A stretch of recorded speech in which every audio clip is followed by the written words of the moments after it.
Autori studije Instituta Alternativa slučaj Prve banke, iskustva za supervizore i ostale donosioce odluka obradili su, kako sami kažu, kolaps unutar revizorskog sistema koji je trebalo da se bavi rastom Prve banke.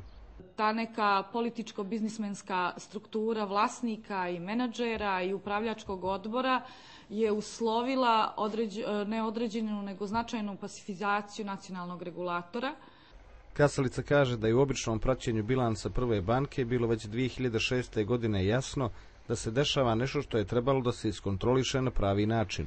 Banka je u jednoj godini porasla za skoro 5 puta. To je za svakog supervizora znak da nešto nije u redu.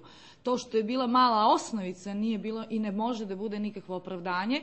Između 2006. i 2007. taj rast je onaj rast koji je uzdrmao i pretvorio Prvu banku u banku sistemskog rizika, a čim je postala bankarski subjekt sistemskog rizika, čitav bankarski sektor je završio u krizi.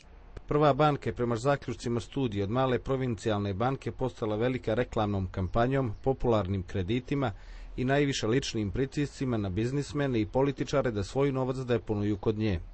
Krediti i depoziti imali istovjetnu liniju rasta, a da je gotovina bila na toliko malom nivou da je itekako bilo već polovinom 2007. jasno da se i supervizor i menadžeri banke i vlasnici banke i upravljački organi, iako nisu bili edukovani da razumiju šta im se dešava u banci, se upitaju iz čega mi treba da obavljamo tekuće poslovanje.